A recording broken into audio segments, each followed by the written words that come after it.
Bismillahirrahmanirrahim. Assalamualaikum warahmatullahi wabarakatuh.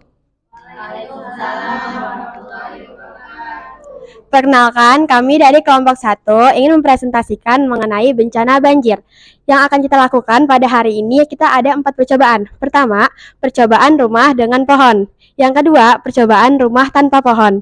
Yang ketiga dan keempat itu adalah percobaan mengenai selokan. Yang pertama, tanpa adanya sampah. Yang kedua, percobaan kalau selokannya ada sampah. Alat dan bahan akan dibacakan oleh Nijan.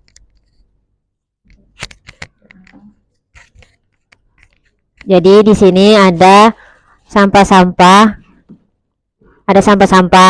Terus ada plastik, 4 botol mineral, 5 ada nampan, tanah.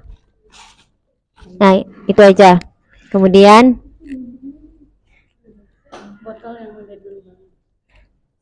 botol yang udah dilubangi.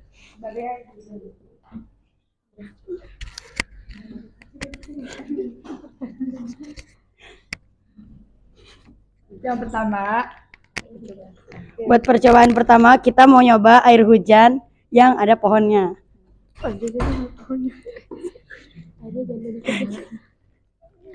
Ya, bisa dilihat. Ini bisa diresap. Bisa diresap karena adanya pohon. Iya, jadi kayak akarnya itu menyerap dengan baik gitu. Tapi kalau misalnya nggak ada pohon, terjadi penggundulan hutan, pembakaran, ya terus hilang. Terus ini udah kosong nih, udah nggak ada pohon, maka akan terjadi banjir.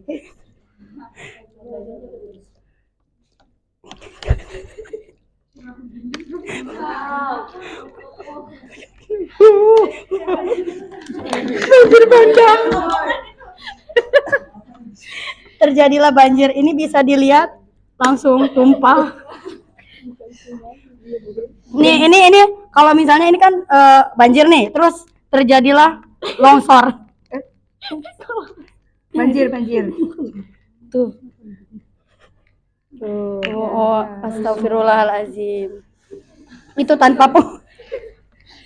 Jadi gunanya pohon adalah untuk mencegah terjadinya banjir karena fungsi dari pohon itu menyerap air. Ya, itu percobaan pertama. Lanjut ke percobaan kedua.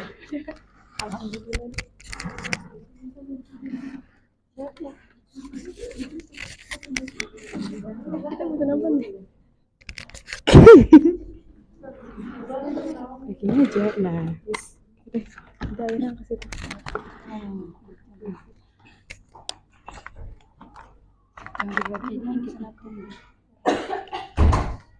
Jadi botol di sini berfungsi sebagai selokan, ya. Tuangin air dulu.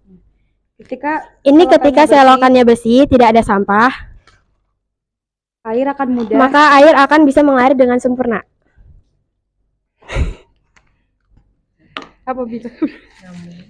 Namun, apabila selokan terisi penuh oleh sampah,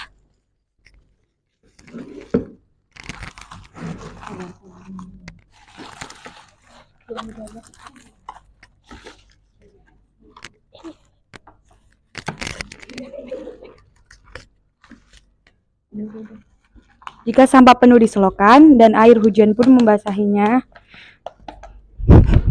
maka yang akan terjadi adalah selokan akan tersumbat dan air hujan pun tidak bisa mengalir dengan sempurna. karena air akan terbendung oleh sampah-sampah.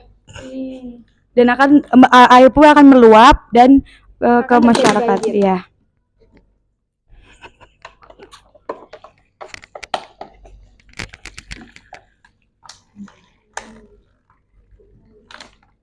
Lihat airnya menggunung. Meluap.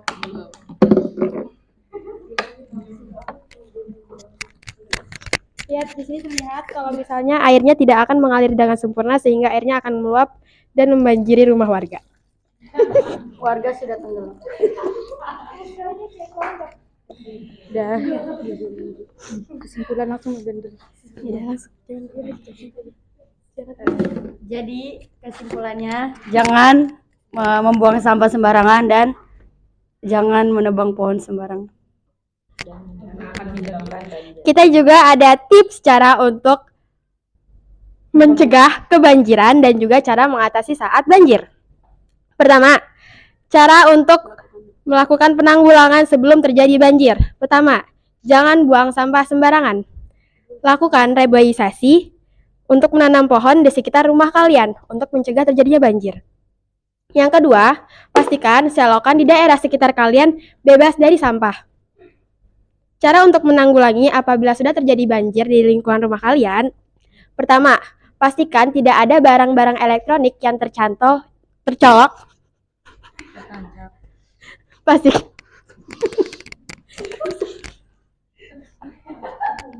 Jangan ada alat elektronik ketika terjadi banjir karena aliran listriknya. Maka aliran listriknya akan dapat mengalir bersama arus air. Yang kedua, pastikan dokumen-dokumen penting kalian yang ada di rumah harus dibawa pergi bersama kalian. Yang ketiga, pergilah ke tempat yang aman dan lebih tinggi dari dataran kalian yang terkena banjir. Sekian, kami dari kelompok 1. Mohon maaf apabila ada kesalahan kata dan perilaku. Sekian dari kami. Syukron. Wassalamualaikum warahmatullahi wabarakatuh.